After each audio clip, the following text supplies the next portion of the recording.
At this time, I'm going to introduce a fellow I just got to know. Well, I've known him for quite a while, I guess, in our camp, but I got to know him on the trip down here the other time. He's a really interesting guy. He's an environmental scientist. He has degrees from Union University, Memphis State, or University of Memphis now, I guess, and Oregon State. PhD from Oregon State. He's president of the Citizens for Home Rule. That's fighting against annexation in Knoxville. He's been called by Harold Holzer, is that how you pronounce that name? One of Obama's appointees to the Lincoln Bicentennial Commission, said that he's paranoid, a wacko, and a kook. So he's one of us. You know, he wrote this book, Lincoln Uber Alles. How many of you know what Uber Alles means? Overall. Lincoln overall. He thought he was overall, and I guess as it turned out, he ended up being overall. But at this time, if you'll come and talk to us about the German 48ers.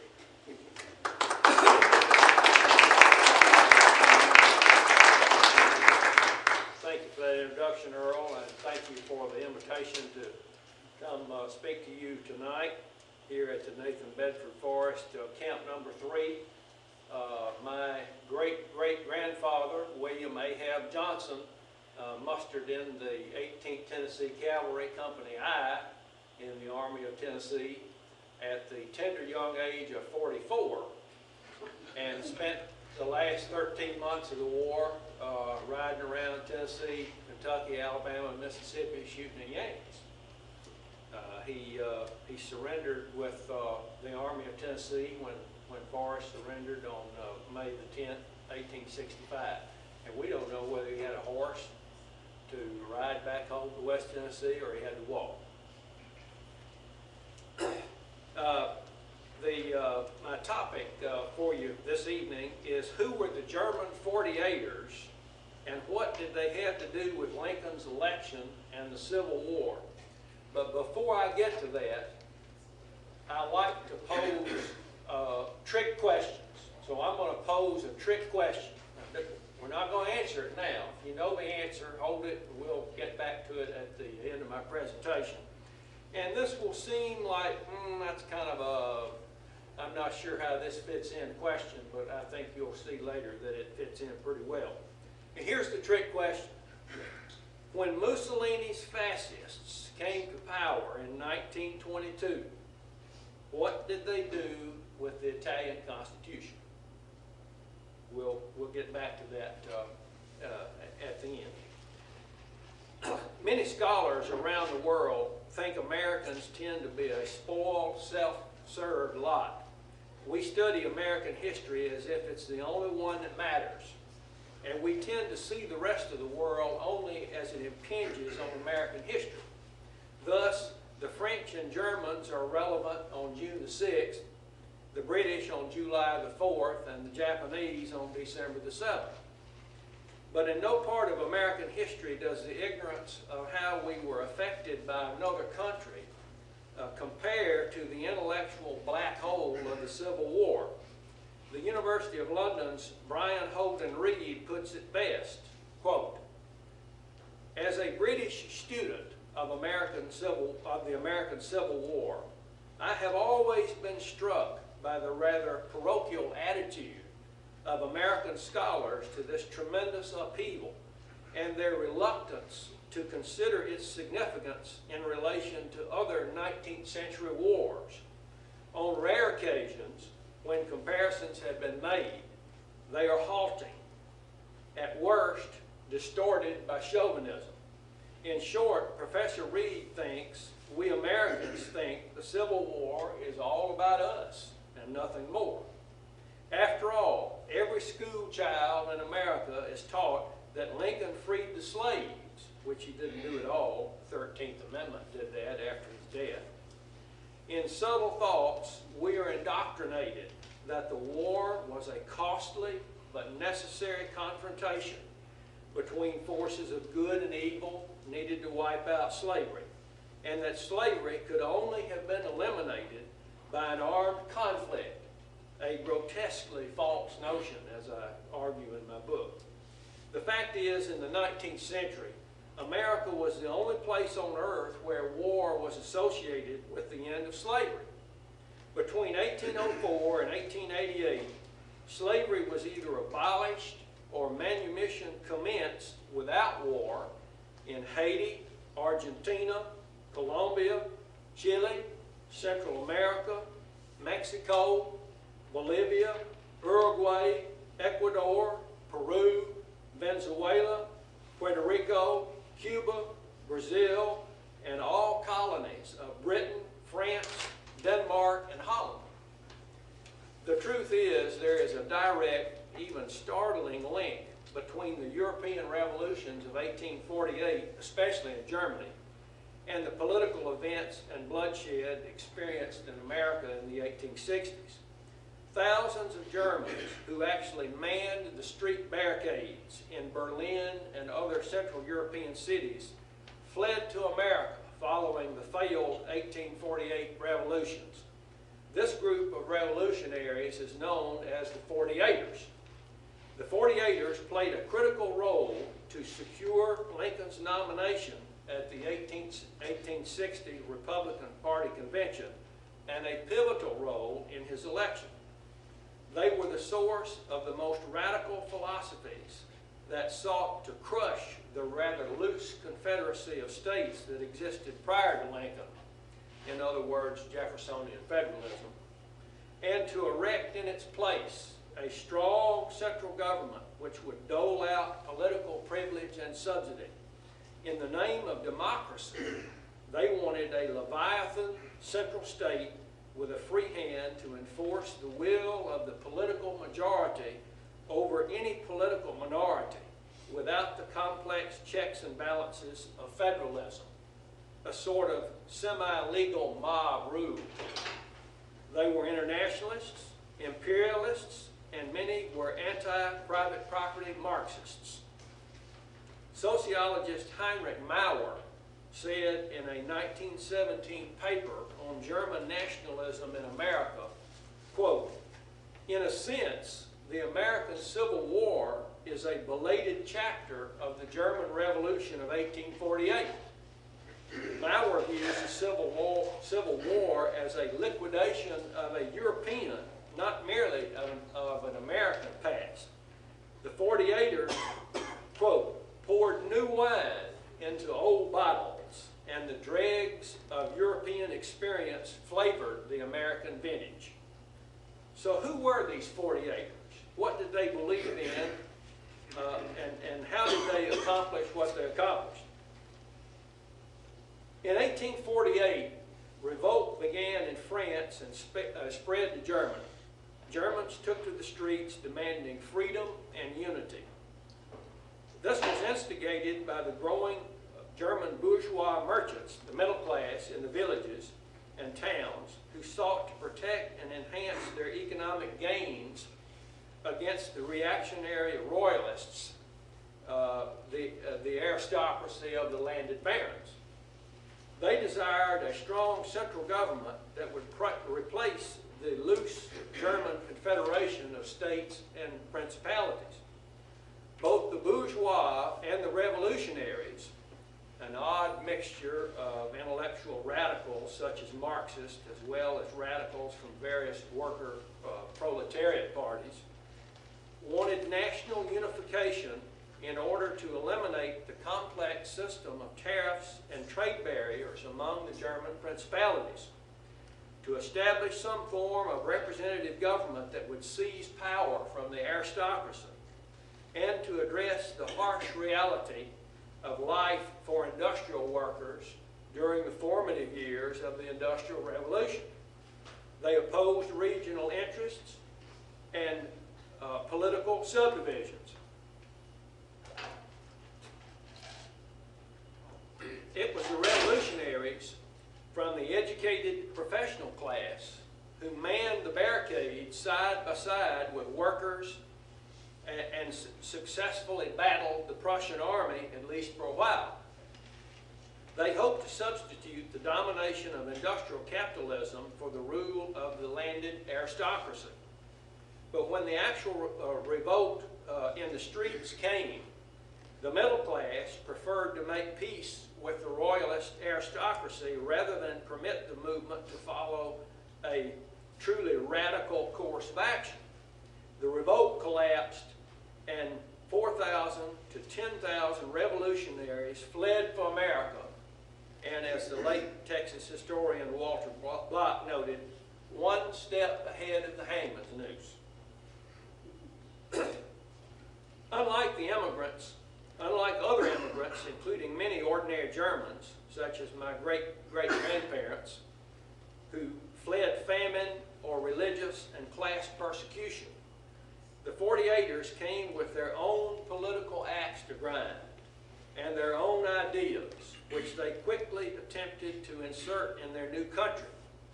According to historian Carl Whitke, quote, many 48ers honestly believed they had a cultural mission to perform in their adopted fatherland.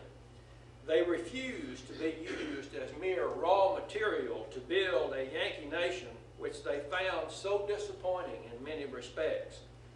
Their motive in Civil War and Reconstruction sprang from the international mind of social democracy, not from anything in the uniquely American experience. Whitke says a great many of them were agnostics and atheists.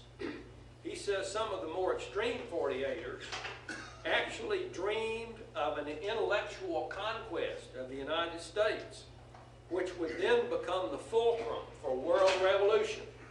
In this storm and stress period, many an intellectual German refugee wanted to play the role of world reformer, beginning with the United States. Within a short period, the natural leadership ability and intellectual backgrounds of the 48ers thrust them into leadership roles in the German-American communities throughout the country. They were opposed to private property, opposed to the sharing of power by the states, and opposed to the federal system that slowed popular reforms. This is just as our founding fathers intended. No one at the Philadelphia Convention of 1878 wanted unfettered democracy.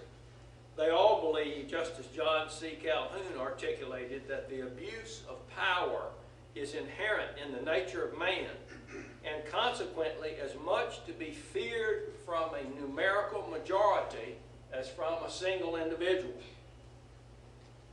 It could be prevented only by some form of federal structure which left in the hands of the parts sufficient power to resist the abuses of their common rulers.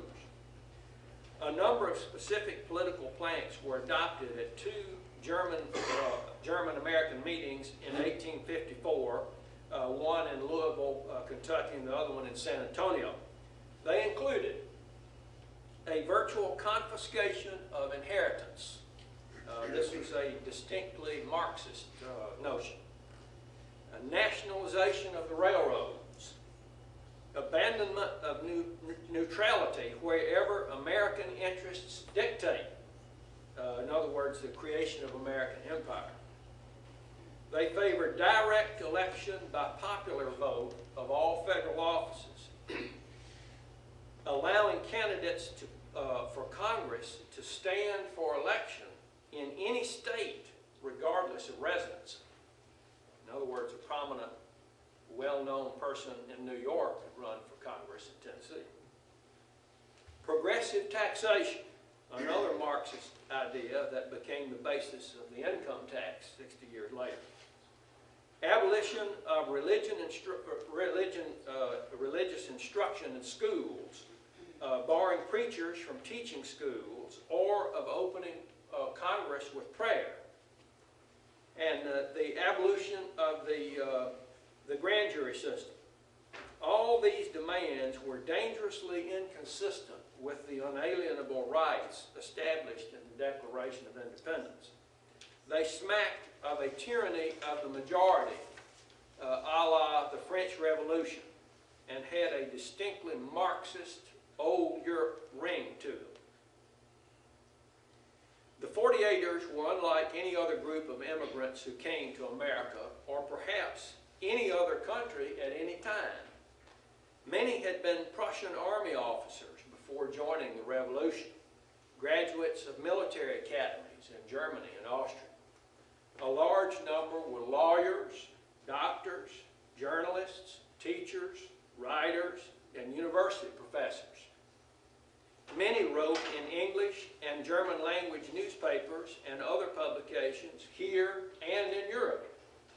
They were keenly aware of political developments in America and Europe and worked hard to influence events on both continents.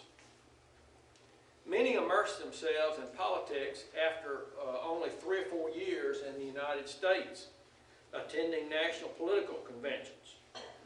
One became a presidential elector in New York after only a few years of residence.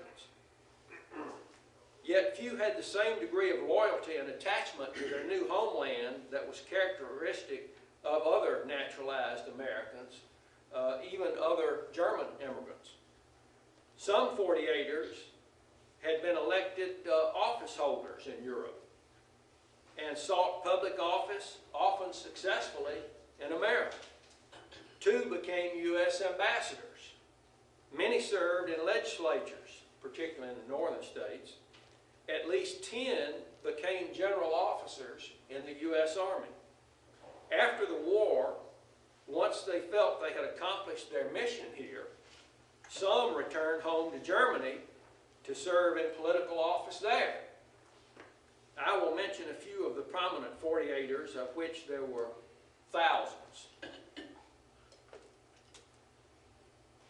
Carl Schurz was perhaps the most notable 48er, both for his prominent leadership among Germans in America as well as his meteoric rise to power. He went from an unknown revolutionary immigrant in 1852 to become ambassador to Spain in 1861. In 1856, just 4 years after arriving, Schurz was a delegate to the Republican National Convention that nominated John C. Fremont. By 1860, he was a member of the Republican National Committee. He campaigned for Lincoln in 1860 among the German communities in 7 states. After the war, just 16 years in this country, he served in the U.S. Senate from Missouri, and later as Secretary of the Interior under Hayes. He was also the co-founder of the Saturday Evening Post. After a brief stint as ambassador, Schurz was commissioned as a brigadier general in the Wisconsin Volunteers in 1862 and saw action at 2nd Manassas and Chancellorsville, both of which were disastrous defeats for the U.S. Army. Schurz resisted assimilation as an American, even though he served at the highest levels of government and even sat in Lincoln's cabinet meetings. At the opening of the Chicago World's Fair in 1893, he used the third-person plural there, T-H-E-I-R, when referring to his fellow Americans of 41 years. Quote, "I have always been in favor of a healthy Americanization, but that does not mean a complete disavowal of our German heritage. It means that our character should take on the best of that which is American and combine it with the best of that which is German. By doing this, we can best serve the American people and their civilization." Frederick Karl Franz Hecker, another German 48er, was elected to the Baden Assembly in 1852 as a leader of the extreme left. Hecker and his his followers attempted a coup in May of 1848. When it failed, Hecker fled to the United States in September, where he was welcomed upon arrival in New York by the mayor and a crowd of over 20,000 people. Hecker played an active role in the founding of the Republican Party. In 1861, he assembled an Illinois regiment of mostly German immigrants and was wounded when the Confederates routed the U.S. Army at Chancellorsville. Frederick Capp had a rise to prominence in Northern politics almost as rapidly as Schuyler's. Capp arrived in New York in 1850. By 1860, he was a New York presidential elector for Lincoln. Capp returned to Germany in 1870 and was elected to the German Diet in 1871. Mr. Lincoln's elector wrote, quote, "Our home is in Europe. It is a lie to say we can build a second home. One cannot have two fatherlands any more than two fathers." He also believed America, quote, "will occupy a decidedly higher place as soon as it gets rid of Christianity." Franz Sigel was a graduate of the German Military Academy and Prussian Army veteran. He fled to the U.S. after the failed revolutions in 1848. Sigel was commissioned in the U.S. Army in 1861 and promoted to Brigadier General in a matter of days. He is chiefly remembered for his defeat by the VMI cadets at New Market, Virginia in 1864. Sigel's troops were attacked for several hours by 247 VMI students before the Federals withdrew. He was relieved of his command 4 days later. Major General August Willich, a communist, was one of only a few really brilliant Union officers among the 48ers. Karl Marx referred to Willich as, quote, "a communist with a heart." He received a military education in Germany and was an officer in the Prussian Army. In 1846, he and other Marxist-leaning officers wrote letters of resignation so inflammatory they were court-martialed. Willich was acquitted and resigned. He was commissioned in the U.S. Army in 1861, rising to the rank of Major General. Willich returned to Germany during the Franco-Prussian War of 1871. Julius Froebel defies categorization other than he was a prolific writer and opinion maker in both the German and English languages. Froebel was a citizen of 3 nations at various times during his life. He was born in Germany in 1806. He became a Swiss citizen, wrote revolutionary political pamphlets from the protection of Switzerland, returned to Germany and was elected to the German Parliament, was arrested in 1848 and condemned to death, but pardoned before execution. He came to America and became a correspondent for Horace Greeley at the New York Tribune and a U.S. citizen. Peter Osterhaus was born in Germany in 1823 and graduated from military school in Berlin. He was forced to flee Germany after 1848, settling in St. Louis. When the war broke out, he joined the U.S. Army and was eventually promoted to Brigadier General. He was appointed U.S. Consul to France in 1866. The election of Lincoln in 1860 was like no other. Lincoln is the only president ever elected as a regional candidate with less than 40% of the popular vote. There was no Republican Party in the South, and Lincoln was not even on the ballot in most southern states. In his birth state of Kentucky, Lincoln finished 4th with less than 1% of the vote. In California, a very small state at the time, Lincoln won a four-way race with less than 1 of 3 votes. Nationwide, a solid majority, 60.1%, voted for candidates other than Lincoln. With the swing of just a few thousand votes in states with heavy recent German immigration, Illinois, and either Indiana, Wisconsin, or Michigan, or Ohio, Stephen Douglas would have carried those states, and the election would have been thrown into the House of Representatives. The Congress that was elected in 1860 was seated in January, and the new House would have elected the president. Back then, the president was not sworn in until March. The Republicans had lost their razor-thin majority in the House in 1860 and would not have been able to prevent the House from electing either Douglas or Vice President John C. Breckinridge as the 16th president. Lincoln would have been no better known to us today than Samuel Tilden, who lost to Rutherford B. Hayes in 1876 by a single electoral vote. But it didn't happen that way. Lincoln squeaked by in the electoral vote and became president. The question is then, who put Lincoln over the top in these closely fought states of Illinois, Indiana, Iowa, Michigan, Minnesota, Ohio, and Wisconsin, all of which Lincoln carried?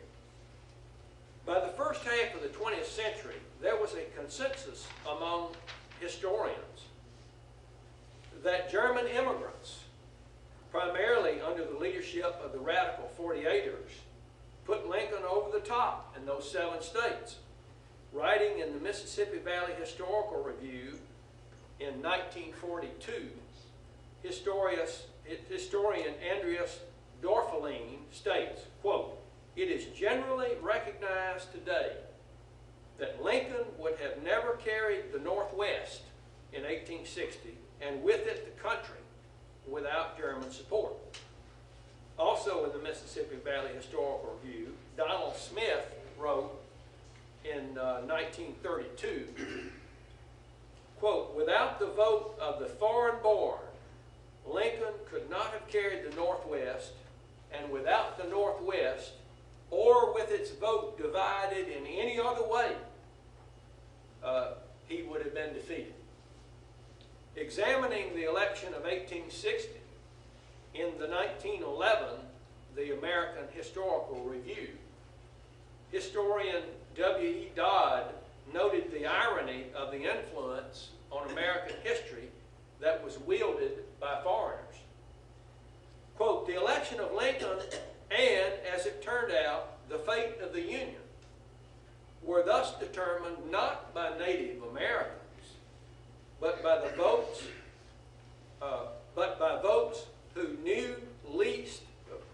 voters who knew least of American history and institutions." Dodd says the election of 1860, quote, "was won only on a narrow margin by the votes of the foreigners whom the railroads poured in great numbers into the contested region." What railroad was responsible for this great number of recently immigrated Germans?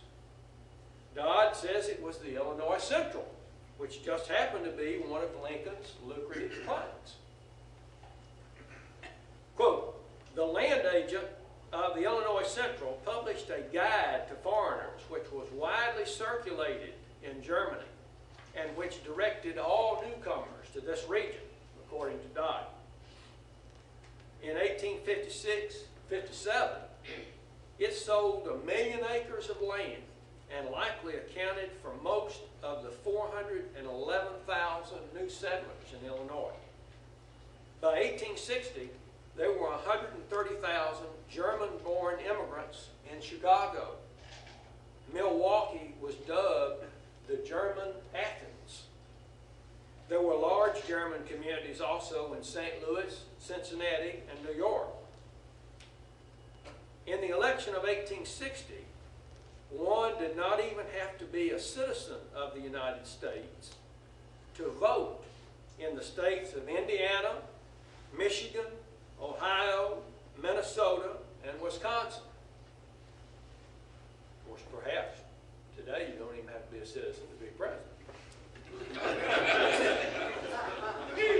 In order to accommodate the recent influx of German immigrants, these states allowed foreign white male property owners to vote merely on the declaration that they intended to become citizens, and upon residency requirements that varied from only 4 months in Minnesota to 30 months in Michigan, and with payment of property tax in Ohio. By 1860, the German 48ers controlled half the German language newspapers in America. Lincoln took note of the influence of the German language newspapers and personally purchased the German language Illinois Staatsanzeiger, press and all, before the general election campaign started. Germans and Scandinavians in the Northwest were viewed as a group of voters that would be practically certain to vote as a unit. The German population was at least 5% of the total in Indiana, Iowa, and Michigan, 7% in Ohio and Illinois, and up to 15% in Minnesota and Wisconsin, constituting a significant source of political support. Schurz, Frederick Kapp, and numerous other 48ers were delegates to the 1860 Republican Convention in Chicago, and Schurz served on the important platform committee. Every one of the 7 northwestern states had representatives of its foreign-born citizens in their delegations. After the convention adopted support for free homestead land, the German contingent threw its support to Lincoln. Based on census data and election results in 1860, Smith believes Lincoln's plurality over Douglas in each state was less than the estimated foreign-born Republican vote, indicating that it was the German vote that swung the election. If one subtracts Illinois' 11 and Ohio's 23 electoral votes from the Lincoln column, the election would have been thrown into the House. Thus, one can conclude that the German immigrants, under the influence of the radical 48ers, swung the election for Lincoln. This fact was the consensus view among American historians throughout the first half of the 20th century. In conclusion, there was a direct and significant connection between the failed revolutions in Europe in 1848 and the American Civil War. Thousands of revolutionaries fled for their lives and came to America after 1848. Their revolt collapsed in the fatherland, but the revolutionary fervor of the 48ers was unabated. Their passion to change the world unbroken and unfulfilled. They saw in America a new venue and a new platform from which to launch the world revolution they saw. As a group, they were some of the finest leaders in the world, persuasive, sophisticated, well-traveled, well-connected, and multilingual. They were also internationalists who believed in and participated in international politics. Borders were irrelevant to them. They corresponded with and debated or encouraged radicals all over Europe. Many 48ers were Marxists. Some considered themselves communists. One was Marx's own brother-in-law. Unlike most Americans who wanted only to make a life for themselves in a limited community with a minimum of outside interference, the 48ers saw themselves as international agents of change, citizens of the world rather than New Englanders or Midwesterners, or Southerners. The sudden appearance of thousands of revolutionaries on American shores at a time of intensifying political debate was a significant contributing factor that led to war. As true internationalists, when their mission in America was accomplished, some returned to their fatherland after the war. A few 48ers who obtained elective office in America returned to Germany after the war, and some were subsequently elected officials in their original homeland. This unique interchangeability of the political leadership between the mid-19th century Germany and the United States is an overlooked yet political factor in America's most devastating and costly conflict. As Dodd pointed out, the fate of the Union was determined not by natives, but by voters who knew the least of American history and institutions. Crucial support for Lincoln and his war agenda came from non-citizens who had the least to lose if the whole thing blew up in their faces. As we have seen, the American Civil War was a belated chapter of the German Revolution of 1848, not simply the war of racial equality assumed by today's pop culture. The war was a liquidation of a European, not merely an American past. The 48ers played the role of catalyst in radicalizing the Republican Party, securing Lincoln's nomination and electing him President of the United States, and in waging a war which was the bloodiest conflict in the history of man at that time in terms of battle deaths. Now, let's get back to the trick question. When Mussolini's fascists came to power in 1922, what did they do with the Italian Constitution? Does anybody hazard a guess? Does anybody know? Ignored it. I do know that. Well, you're very close. They did nothing. In essence, you're correct. They ignored it. They left it alone. It was still there. It meant nothing. And unfortunately, I'm afraid that's about where we stand with our Constitution today in terms of any serious belief that it limits the political majority in Washington from passing any law that they can get 218 votes for in the House and 51 in the Senate and get a president who will sign it. I appreciate your attention. I'll be glad to entertain any questions if you have any.